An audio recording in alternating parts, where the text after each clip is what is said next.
శ్రీ మహాగణాధిపతయ నమ. ఐం మహాసరస్వత్యే నమ. శ్రీ లలితాంబికాదేవ్యే నమ. ఉగాది పండుగ సందర్భముగా కొత్త సంవత్సరము ద్వాదశ రాసుల వాళ్లకు ఎలా ఉండబోతూ ఉన్నది, ఈ 12 రాసుల వాళ్లకు కూడా ఎటువంటి ఉపయోగాలు ఉన్నాయి, మేలు జరుగుతుంది. ఈ విశ్వావసునామ సంవత్సరము క్రోధీనామ సంవత్సరం అనేటువంటిది అయిపోయి ఇప్పుడు విశ్వావసు అనేటువంటి పేరుతో కొత్త సంవత్సరము ప్రారంభమవుతూ ఉన్నది. కనుక ఎప్పుడు ప్రారంభమవుతుంది అంటే ఆదివారం రోజు ఉగాది పండుగ అయినది. చూడండి, ఆదివారము అయ్యింది అంటే ఎప్పుడైనా మనకేమిటి అంటే ఏ వారం అయితే అవుతుందో ఆ వారానికి అధిపతి రాజు అవుతాడు. అందువలన సూర్యుడు రాజు అయినాడు ఈసారి. ఇక్కడ సూర్యుడు రాజైనాడు అని అనంగానే ప్రతి వాళ్ళ జీవితంలో కూడా రవి అంటే సూర్యుడు ఉన్నతమైనటువంటి స్థితిలో ఎవరెవరి జాతకాల్లో అయితే ఉంటాడో వాళ్లకు అద్భుతమైనటువంటి ప్రకాశాన్ని ఇస్తాడు, ఆరోగ్యాన్ని ఇస్తాడు. మామూలుగా గ్రహాలకు రాజు రవి మనకు తెలిసినటువంటిదే. కానీ ఎవరెవరి జాతకాల్లో అయితే సూర్యుడు అనుకూలవంతముగా ఉంటాడో వాళ్లను ఒక ఉన్నతమైనటువంటి స్థితికి తీసుకువెళ్ళటం అనేటువంటిది జరుగుతుందిగాక.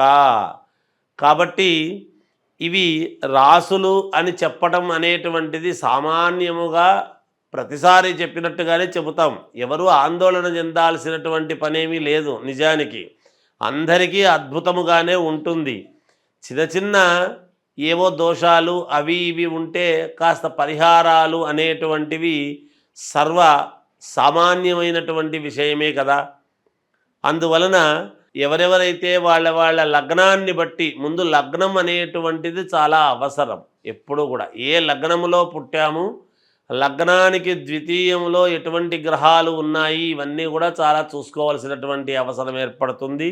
అందువలన ఈ విశ్వావసునామ సంవత్సరము కొత్త సంవత్సరము సందర్భముగా 12 రాసుల వాళ్లకు ఒక్కసారి ఎలా ఉంది ఏమిటి అనేటువంటి విషయాన్ని ఇప్పుడు మనం తెలుసుకోబోతూ ఉన్నాము. తులారాశి వారికి ఈ ఉగాది పండుగ నుండి మళ్ళీ వచ్చే ఉగాది పండుగ వరకు కూడా ఎలా ఉంది అంటే బాగుంది, అనుకూలవంతముగా ఉంది అనేటువంటిది చెప్తున్నాను. యోగదాయకముగా కూడా ఉంటుంది గాక.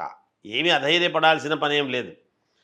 ఆదాయం 11, వ్యయం 8, రాజపూజ్యత 2, అగౌరవము 2 ఇక్కడ సమానముగా ఉన్నాయి. కానీ ఈ తులారాశి వారికి చాలా మంచి యోగాలు ఉండబోతున్నాయి. ఈ సంవత్సరము అద్భుతమైనటువంటి యోగాలు ఉండబోతున్నాయి. ఆకస్మిక ధనలాభం ఏదో రూపకముగా వస్తుంది. ఎలా వస్తుంది అని చెప్పడానికి లేదు. 3 సార్లు వస్తుంది అలా ఆకస్మిక ధనలాభం ఈ సంవత్సరం వీళ్లకు. అన్ని అనుకూలతలు, అన్ని రంగాలలోనూ అనుకూలతలు బాగా పెరుగుతాయి. గతములో మీ శ్రమకు ఎంత శ్రమపడి ఉంటారో, ఎన్ని ఇబ్బందులు పడి ఉంటారో, ఎవరికైనా డబ్బులు ఇచ్చి పోగొట్టుకున్న వాళ్ళైనా మనకు రాలేదే అనే సమయానికి వచ్చింటే బాగుండునే అని అనుకునేటువంటి వాళ్ళకైనా ఈ సంవత్సరము అవన్నీ తిరిగి రావడం జరుగుతుంది గాక. అన్ని రంగాల వారికి కీర్తి ప్రతిష్టలు, యోగము, అనుకూలతలు విపరీతముగా పెరగబోతూ ఉన్నాయి. అంచెలంచెలుగా పెరుగుతాయి. ఎందుకంటే 3 సార్లు ఆకస్మిక ధనలాభం అనేటువంటిది ఉంది కాబట్టి. అప్రయత్నముగా ధనలాభం, ప్రయత్నము చేస్తే గతములో రావటము చాలా కష్టం. ఎంతో కష్టపడి మీరు అడిగితే ఇవ్వడము కష్టముగా ఉన్న రోజులు అవి. ఈసారి అప్రయత్నముగా మీ తెలివితేటలకు, మీ ఎఫిషియన్సీకి, మీరు చేసేటువంటి విధానానికి, ఆ పనికి, మీరు నడిచే నడవడికకు, మీరు మాట్లాడే విధానానికి, మీ తెలివితేటలకు, మీరు ఇంకొకరికి ఎక్స్ప్లెయిన్ చేసే విధానాన్ని బట్టి మిమ్మల్ని మెచ్చుకొని తప్పకుండా మీ దగ్గర మా డబ్బు ఉంటే మాకు మేలు జరుగుతుంది అని ధనాన్ని మీకు తెచ్చి ఇవ్వటం అనేది జరుగుతుంది. భూముల వలన విపరీతముగా కలిసి వస్తుంది. మీరు ఏ భూమిలోకి అడుగుపెట్టినా, ఏది కావాలని తీసుకున్నా అది మీకు విజయమే. కోర్టు పరముగా ఉండేటువంటి భూములలో ఏదైనా తకరారులు ఉంటే, లేదా భూముల వలననే కాకుండా కోర్టు పరమైనటువంటి ఇబ్బందులు ఏమైనా ఉంటే అవన్నీ సమసిపోవటం అనేది జరుగుతుంది గాక. వ్యాపారాల్లో మంచి లాభాలు అనేటువంటివి బాగా గడిస్తారు. కొత్త కొత్త వ్యాపారాలు చెయ్యాలి అనేటువంటి ఆలోచనలతో ముందుకు పోతారు. అలాగే కొత్త వ్యాపారం చేయడానికి కొత్త వ్యక్తులు పరిచయమై వాళ్ళల్లో భాగస్వామ్యం అనేటువంటిది ఏర్పాటు చేసుకోవడం జరుగుతుంది. ఉద్యోగం చేసుకునేటువంటి వాళ్లకు ప్రమోషన్లు వస్తాయి. ప్రమోషన్లు వచ్చి డబ్బులు పెంచటము, లాభాలు రావటం ఉంటుంది. వాహనాలు కొంటారు. ఈ సంవత్సరం కొత్త వాహనం కొనడం అనేది జరుగుతుంది. సంతానము ఉండేటువంటి వాళ్లకు సంతానము యోగము, వాళ్ళకి ఏదైనా మంచి జరగటము, లేదా సంతానము లేని వాళ్లకు ఈ సంవత్సరం సంతానము కలగడం జరుగుతుంది. కొత్తగా ఉద్యోగ ప్రయత్నాలు చేసేటువంటి వాళ్లకు ఉద్యోగాలు వస్తాయి తప్పకుండా. అసలు వ్యాపారాలు చేయాలి అనేటువంటి దాంట్లో కూడా కొత్త కొత్త ప్రయత్నాలు, ప్రయోగాలు కనుక్కుంటారు గాక మీరు. పట్టుదలతో సాధిస్తారు ఏదైనా. ఏదో అయిపోయింది లేని గతంలో చాలా విసుగొచ్చి ఏదో వదిలేద్దాం ఎందుకు లేబ్బా అని అనుకొని ఉంటారు గతంలో. ఇప్పుడు అట్లా కాదు. ఇప్పుడు నేను చేయకపోతే ఇంక జీవితంలో చేయలేను, నాకు అవకాశం అంది వచ్చింది అని మీ బుద్ధికి పదును పెట్టి, మీ తెలివితేటలకు పదును పెట్టి, చిన్న ఇది దొరికితే చాలు నాకు దొరికిందని దాన్ని లాగేస్తారు. తద్వారా మేలు జరుగుతుంది. ఐఏఎస్, ఐపీఎస్ ఆఫీసర్లకు చాలా యోగదాయకముగా ఉన్నది. అన్ని రంగాల కలిసొచ్చేటువంటి విధానముతో ఉన్నది. సినిమా రంగంలో ఉండేటువంటి వాళ్లకు చాలా మంచి సినిమాలు రావటం, గుర్తింపు రావటము, అలాగే సీరియల్స్లో నటించేటువంటి వాళ్ళకు కూడా గుర్తింపు రావటము, అవార్డులు రావటము, కూడా పేరు ప్రఖ్యాతులు సంపాదిస్తారు. రాజకీయ రంగంలో ఉండేటువంటి వాళ్లకు పదవులతో యోగవంతముగా ఒక వెలుగు వెలిగేటువంటి పరిస్థితి ఉన్నది. విద్యార్థులకు చాలా యోగదాయకముగా ఉన్నది. మంచి మెడల్స్ సాధిస్తారు. అలాగే రైతులకు చాలా యోగదాయకముగా ఉన్నది. ఈ రాశి వాళ్లకు అద్భుతముగా కలిసి వస్తూ ఉన్నది. ఈ సంవత్సరం ఈ రాశి వాళ్ళు ఒక వెలుగు వెలిగేటువంటి పరిస్థితి ఉన్నది. ఆషామాషిగా లేదు.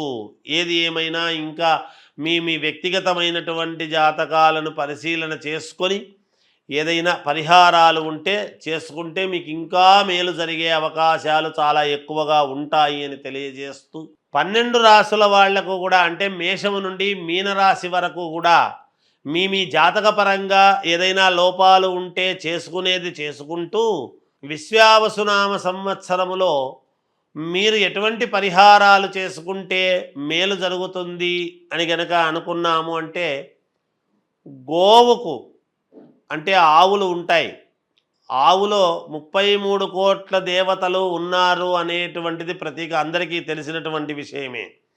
ఈ గోవుకు ఏం చేయాలి అంటే మంగళవారము, గురువారము ఈ 2 వారాలు మీరు గోమాత దగ్గరికి వెళ్ళి ఆ గోవుకు ఎడమవైపు ఉన్నటువంటి కొమ్ముకు మాత్రమే పసుపు పట్టించి కుంకుమ పెట్టి మీరు 9 ప్రదక్షిణలు చేసి ఆ గోవు తోకతో పుచ్చముతో మీ యొక్క తల మీద కొట్టుకొని రండి.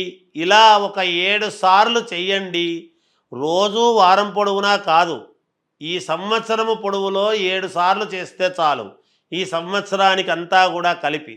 లేదా ఈ ఉగాది పండుగ అయిన నెలలోనే 7 సార్లు చేసుకున్నారు అంటే కూడా సంవత్సరం అంతా పని చేస్తుంది. అది కూడా కాదా అంటే ఓ శ్రావణ మాసము, కార్తీక మాసము ఇలాంటి మంచి మంచి మాసాల్లో చేస్తాము 1-2 సార్లు అనుకొని అలా చేసుకున్న పుణ్యఫలమే. ఏది ఏమైనా ఈ సంవత్సరములో ఒక 7 సార్లు అయితే గోవును మీరు సందర్శించి 9 ప్రదక్షిణలు చేసి ఆ గోవు ఎడమ కొమ్ముకు, అంటే మనము నిలబడినటువంటి చోట కుడి చేత్తో ముట్టుకుంటే దానికి ఎడమదవుతుంది, అటువంటి ఎడమ కొమ్ముకు మాత్రము పసుపు పట్టించి కుంకుమ పెట్టి ఏదైనా తోటకూర లాంటిదో, పళ్ళో, లేదా ధాన్యం అంటే బియ్యము కాకుండా జొన్నలు కానీ ఇలాంటివి, లేదా అలసందలు కానీ ఇలాంటివి ఏవో ఉంటాయి కొంచెం, అలాంటివి ఏవి పెట్టినా పుణ్యప్రదమే అవుతుంది. మీకు మేలు జరుగుతుంది, చాలా వరకు పరిహారము జరుగుతుంది అని తెలియజేస్తూ జయోస్తు.